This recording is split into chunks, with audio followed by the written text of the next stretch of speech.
Welcome to the Spotlight segment. This is a segment dedicated to interviews with developers or interesting happenings in the world of Android. And now for this week's episode, here's your Spotlight. Up next is our Spotlight, and I'm delighted because we're talking to the man himself and the ardent users of the Voice for Android VoICE. We got Peter Meijer here. First, we're going to welcome Peter. Peter, we said hello a little while ago, but we want to officially welcome you to Blind Android Users. We've been courting you for a long time, wanting you to come on. And like Sally says, the mind of a girl, sometimes, changes and all of that great stuff. So we've waited a long time, and it's so nice to see you come here so that we'll be talking with you. And then we got these foot soldiers of yours that have been using these things, the voice, for such a long time. And I'm glad Jacob and Pranav also have come here to talk to us about the VoIC. Peter, how about you tell us as to who you are, because a lot of people don't know who you are. And first of all, though, we want to mention here that you are not a blind person and why you actually got interested in wanting to develop something like this for the blind. Take us down that road, Peter, and talk about the history, because, you were AI when AI wasn't. Yes, sure. I'm a physicist, and that's also what the study starts with. A long time ago in the past century, in 1983, I was studying physics. I was a student. And at the time, it was clear that digital technology was going to be important. It was not part of our curriculum in any way.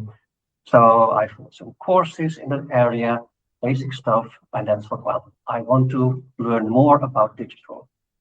And some of my fellow students, they were building their own PCs, which is challenging also, but in my opinion, a bit boring, because you could at that time already buy a few types of PCs in the shops, like the Tandy TRS-80, and that did not appeal too much to me. So I sat down for a couple of days brainstorming, what could I think of that is challenging from the perspective of digital development and also potentially useful. And then this weird idea came up.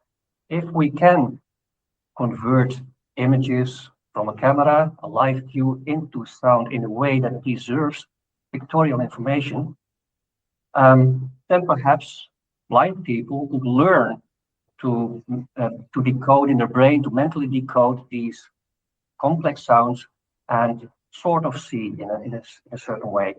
Now the question was how to do that. I figured out how to do that by scanning images and so on.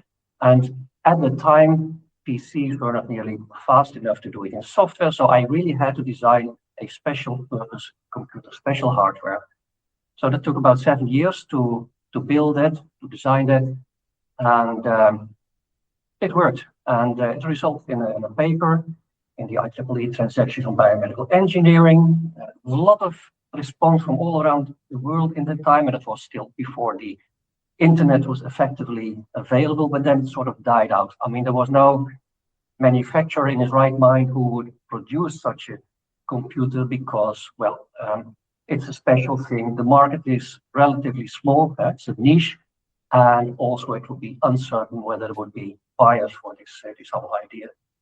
But so after another few years, so it was, I think, around 1998, PCs had become just fast enough to do it in software. So I developed a program in Windows that did this conversion of a live camera view into sounds.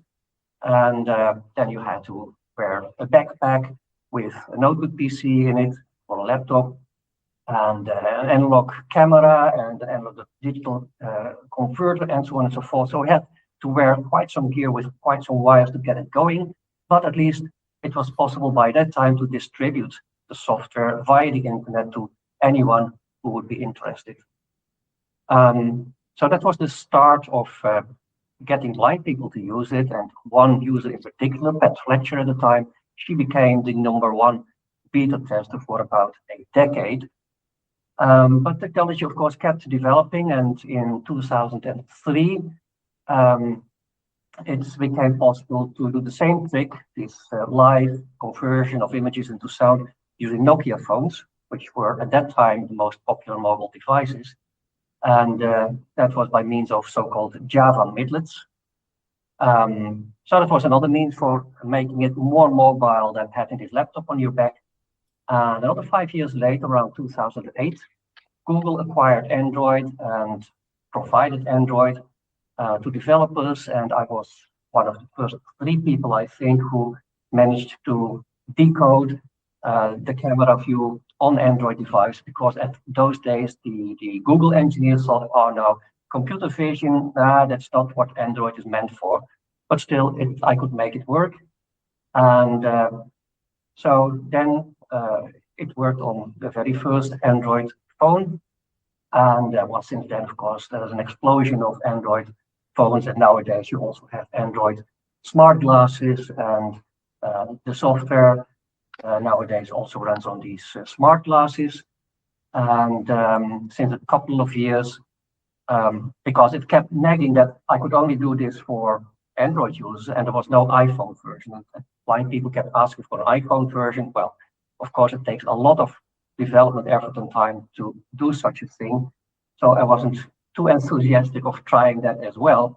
But nowadays, it's possible to develop web apps that run on basically everything, any platform, and that can also do this live conversion of images from a camera into corresponding sounds, or soundscapes, as I call them.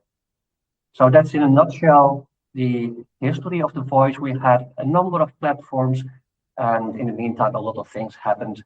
What I did not mention is that also around 2003, neuroscientists became interested. Neuroscientists were already interested in blind people because, well, of course, blind people have a different set of sensory inputs, and that probably affects how the brain develops, and that's what neuroscientists like to understand.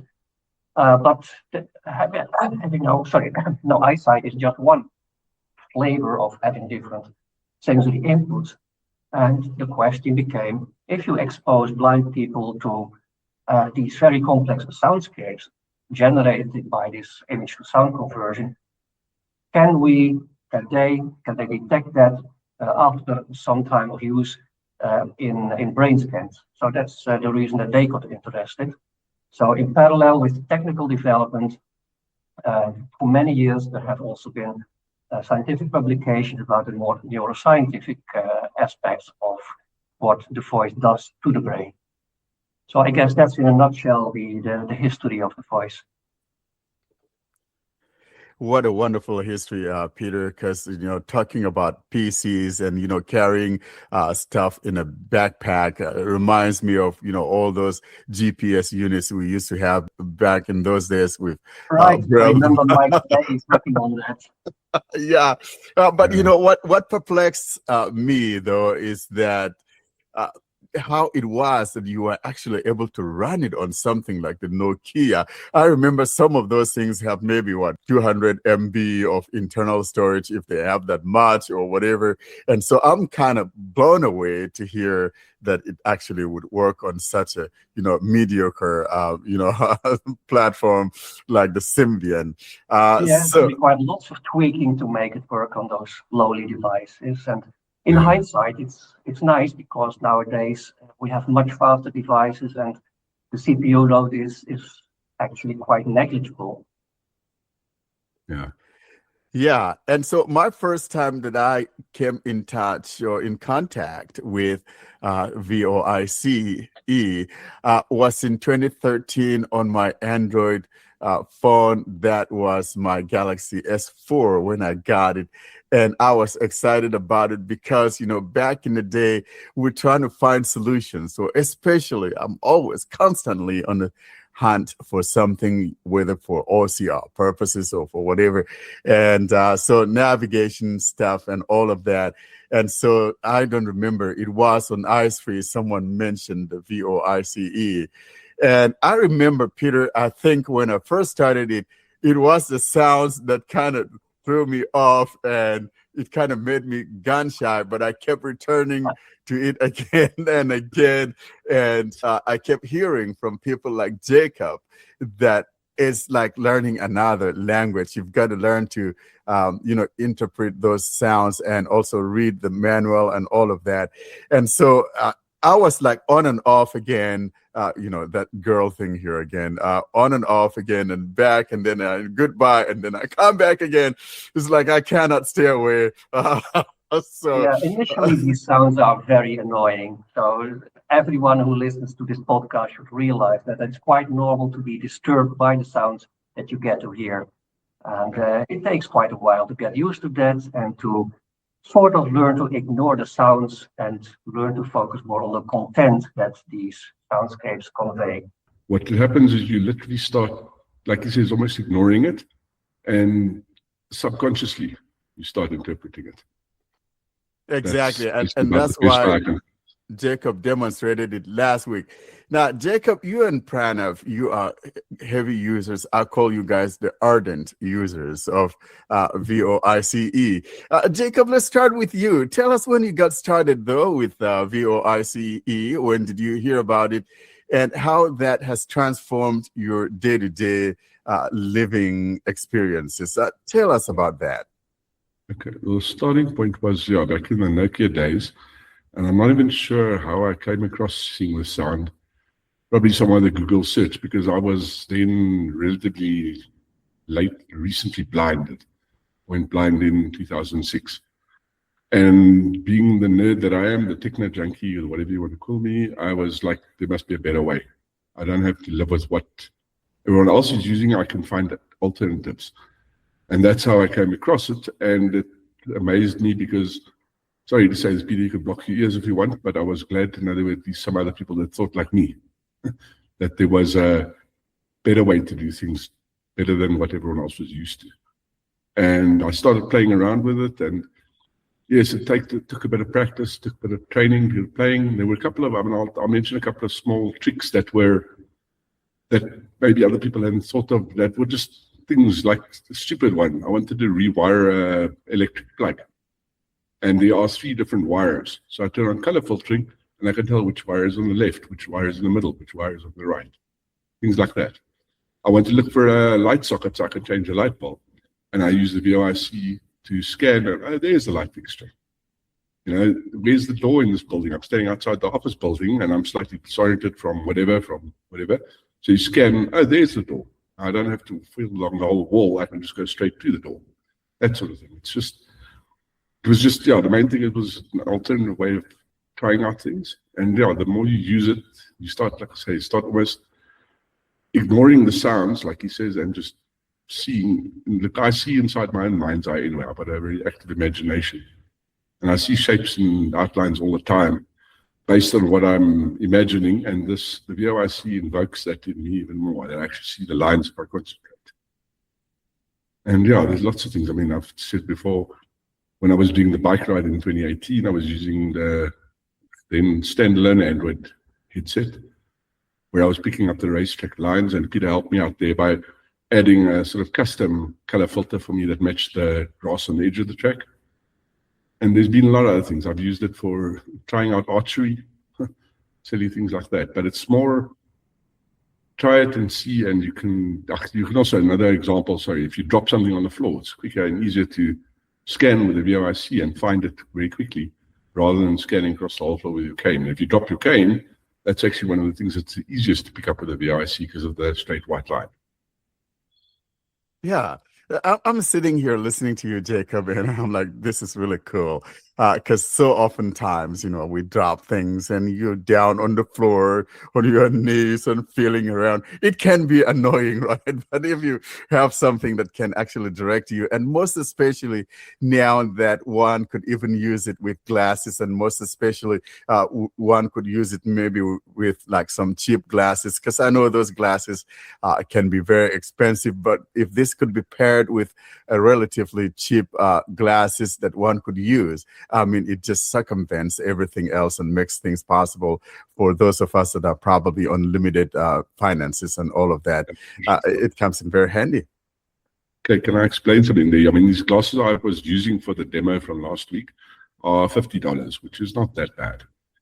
They're not perfect because you still have to wear them wired, but I've also got hold of another camera that was also a test camera. It's a security camera that they use for kiosks and ATMs and that sort of thing. And it's about the size of the end of my thumb. And I actually fastened it onto another set of glasses this afternoon, which is even cheaper then because it comes to, I'm not even sure, about $20, something like that. And you can replicate what I'm talking about here and exactly what I demoed last week for that price. So $20 is nothing in comparison to some of the very fancy hardware that people are all on about. Yeah. Now, Pranav, let's talk about you. I call you my photographer out there in India, and you use VOIC in helping you doing or accomplishing some of these. Talk to us about that and how that goes for you.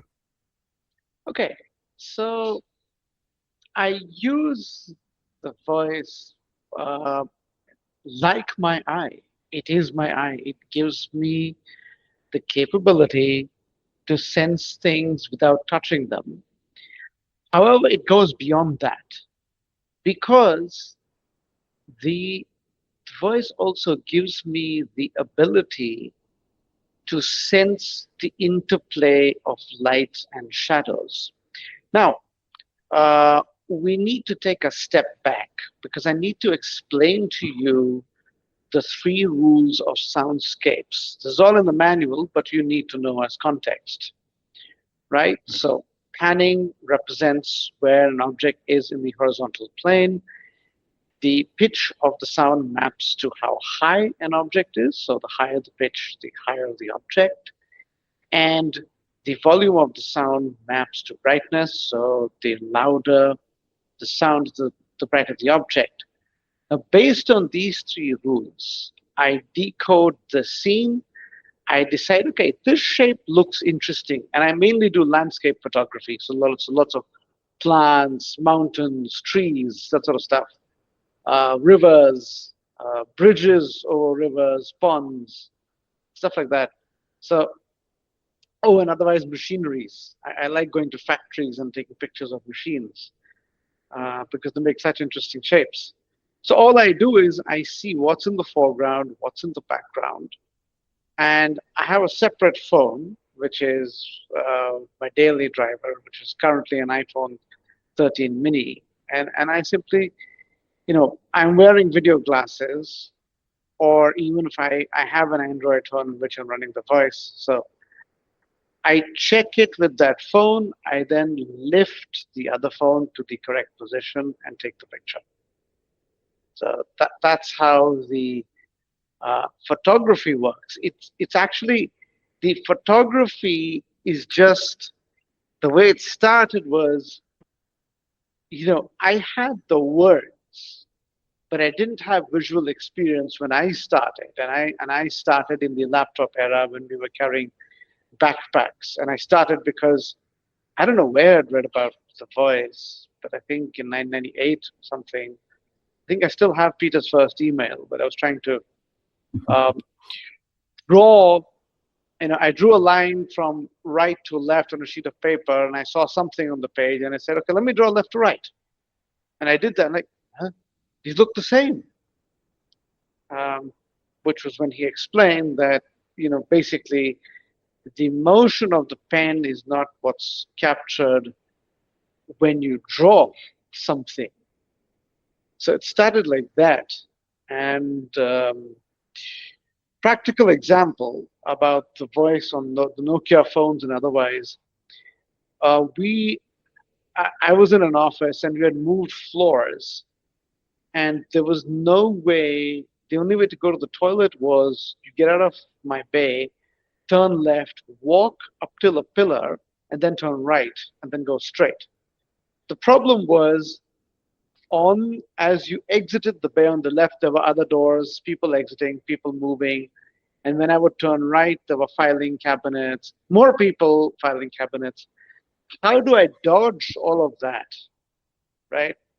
You don't want to be carrying I don't want to carry a cane in office. It's too easy to poke people where they don't want to be poked.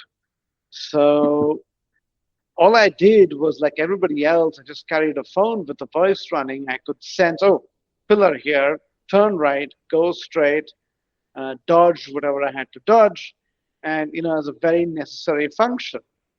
And these are the little things you do with the voice. I mean, it's a form of remote sensing. Now, whether you call it vision, you call it something else.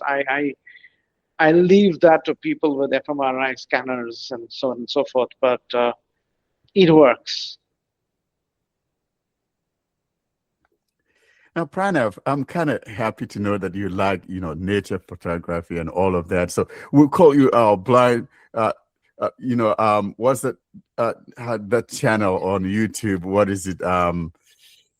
Something about geography. I'm trying to find the correct National name. Geographic. There we go.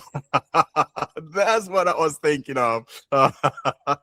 So, I mean, you could be doing pictures like that. I'm so thankful that, you like doing things of that nature.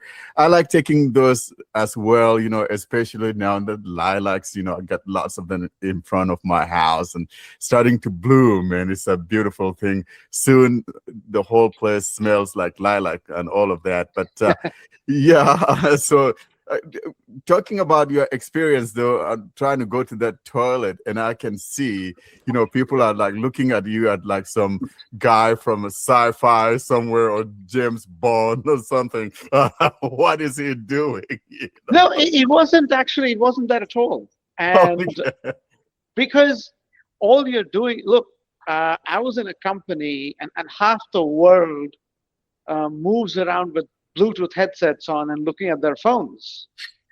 The only difference with me was I wasn't looking at my phone. I was just holding it and pointing it forward. So there you go. it wasn't anything. Nobody asked me, hey man, what's this funny thing you're wearing?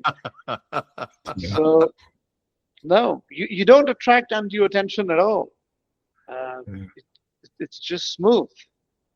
Then the other joke about wearing different devices, that old sort of VR headset I had, which was a standard Android headset.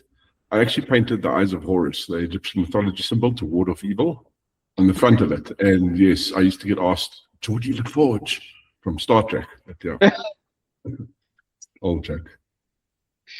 Yeah, I know. Yeah.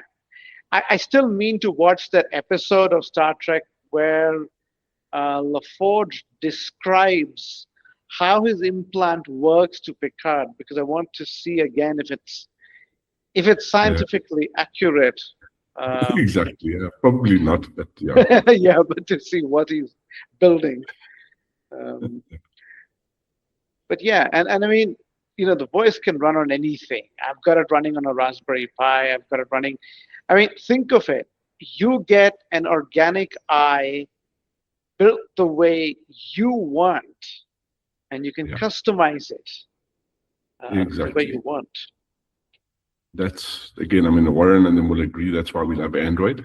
But this, with Peter's multiple platforms and the way he's made it available, we can do almost anything we want. We can decide how we want to use it. Yeah.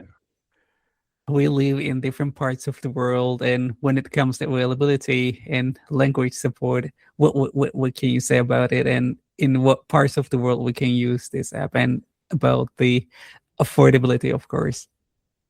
Yeah, well, it is available all around the world. It's available from a website, seeingwithsound.com.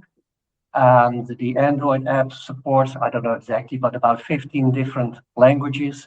So not just English, but German, French, you name it, Chinese. So I try to make it available specifically for different languages also.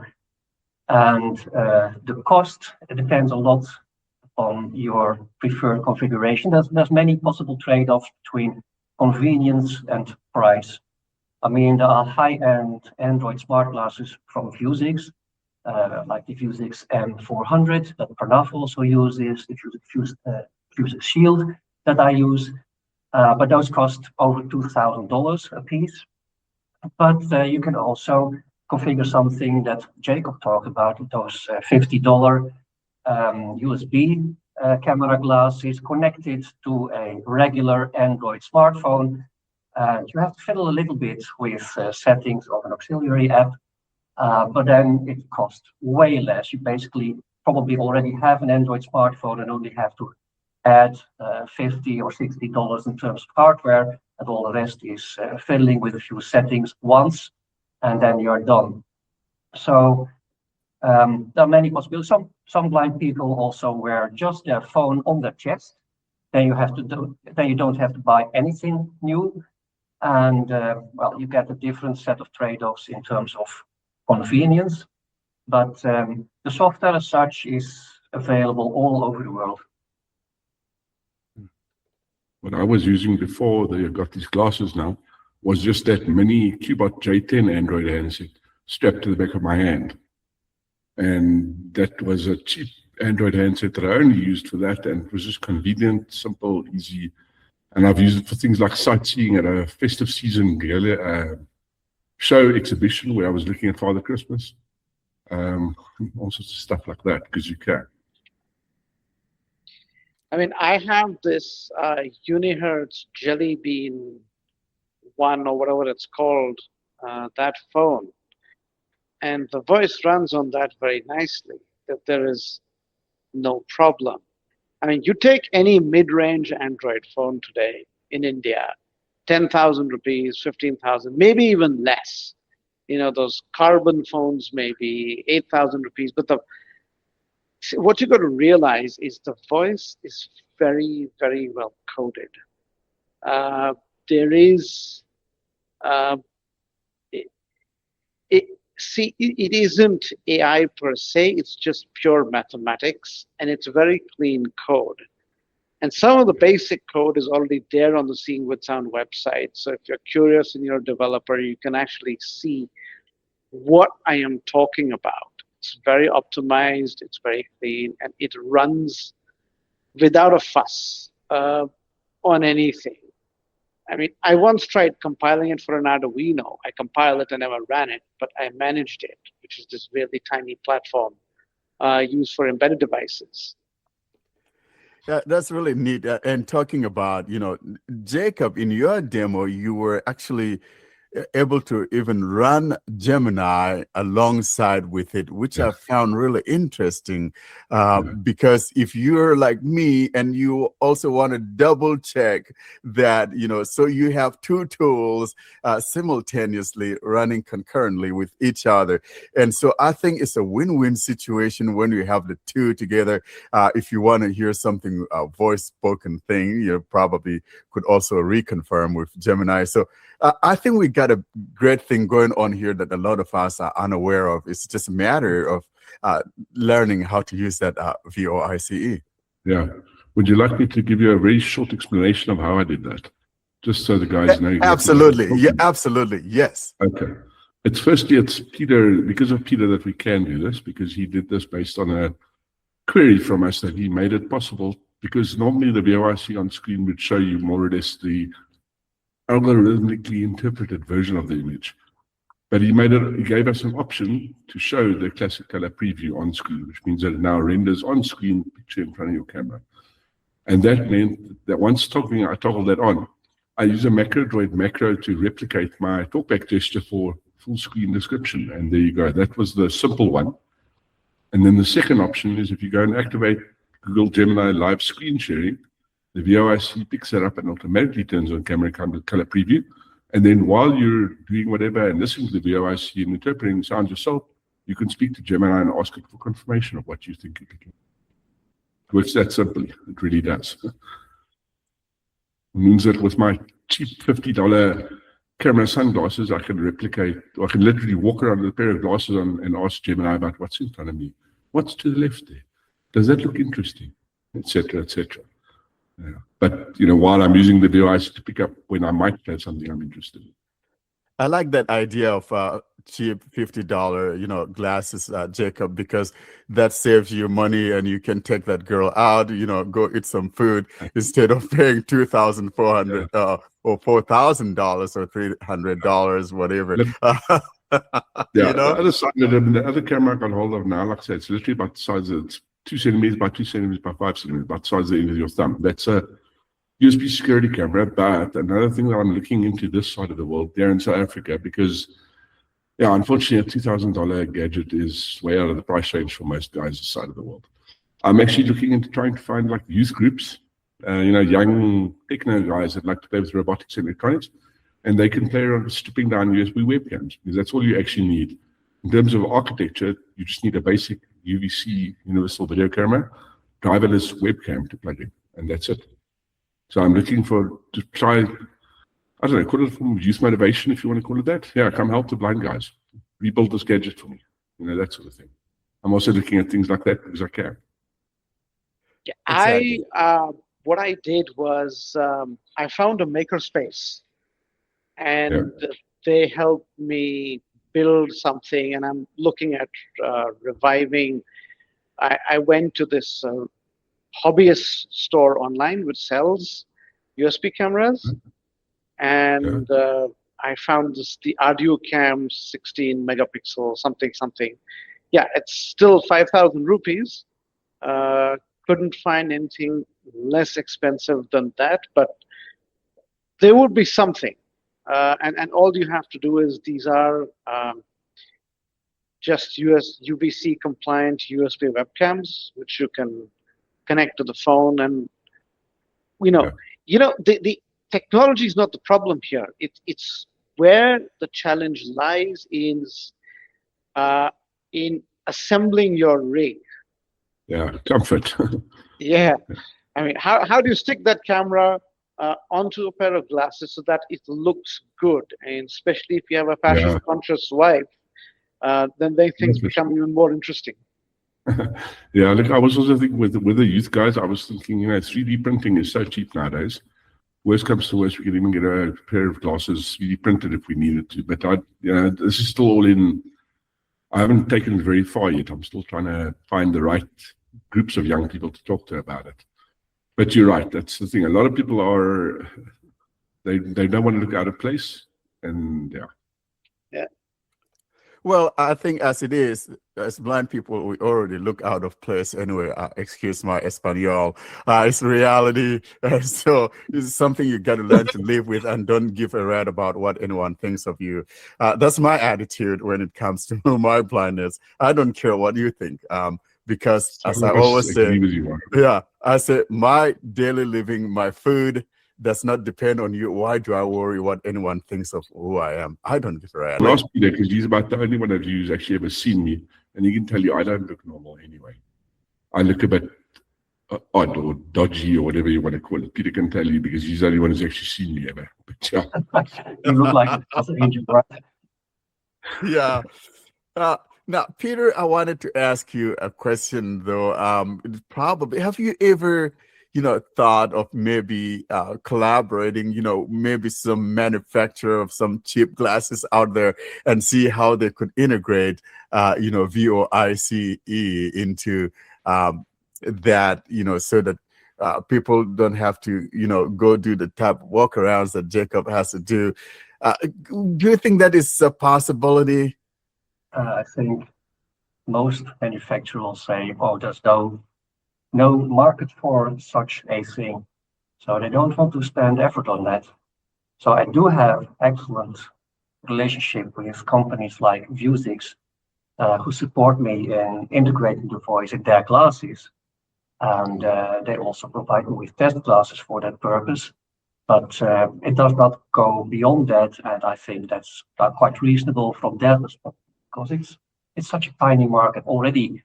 The number of blind people is, of course, relatively small, and then there's only a very tiny fraction of those blind people who show interest in something like the voice.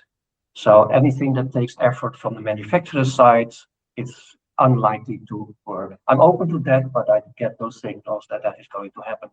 We'll have to work with whatever is available already on the market and make the best of that.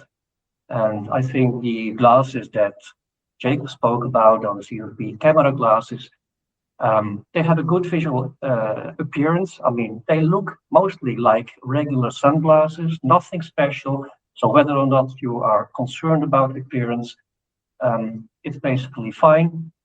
And it works fine. There's not that much that we can gain by having a more special integrated solution. Thank you so much. That's really great. And because we got all of these things, and the one thing also we need to keep in mind also is that with the voice you can still even do other things like OCR and all of that. So it's not just about navigation and finding things and all of that. And Pranav, you talk about seeing those shapes and the shadows and all of that, and finding interesting things. So it's just a tool that kind of gives us more capabilities that more than we thought we ever could. And like I said, though, it's just a matter of learning how to interpret those sounds. And if you haven't, guys, installed it, and the good thing is that it's out there just for the taking. Peter's not asking you to pay for the app, so it's available to everyone. What I've also suggested in the past for guys who want to try it out is there's a tactile mode where you actually get to feel on the screen the texture, the patterns that you're seeing and that you're listening to. That's also just something I've used in the past while trying to get other people interested in. Just lets them play around and feel, oh, that's where I'm hearing the line right about there. I hear the line about a third of the way through the soundscape, and you run your finger across the screen and you feel the vibration. And it just gives you a confirmation of what you're hearing. It's also just part of the training process.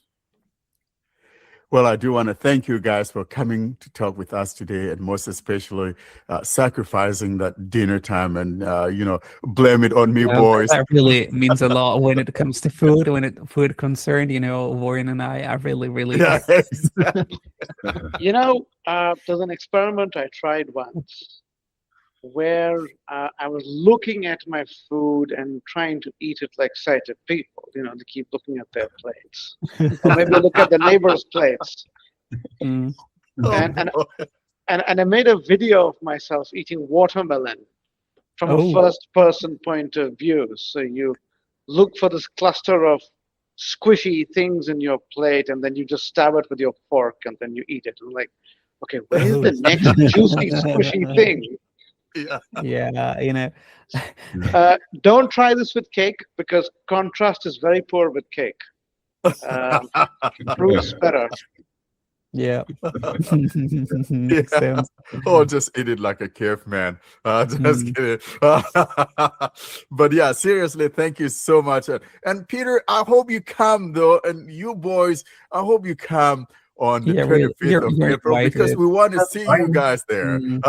Definitely, you're invited. So I want to, get a promise that you guys are gonna come. I know things do come now and then and make it impossible for you guys to come. It's like all of that. If no developers come, I just want to get your promise, so you will be there. Exactly. But seriously, I want to thank you, all three of you, for coming and talking to us about the VOICE. And Peter, people can get hold of you by either contacting you directly from within the app or the other website that you gave earlier. Could you repeat that website again? All right. It's Seeing with Sound, written as one single word without spaces or anything, just seeingwithsound.com. Awesome. Well, thank you so much, guys, and we appreciate you as always. And next time when we want you guys back on, Peter, we want you to come back on. Definitely. Thank you. Yeah. Hey, Thank you. And adjust yourself since you got the time.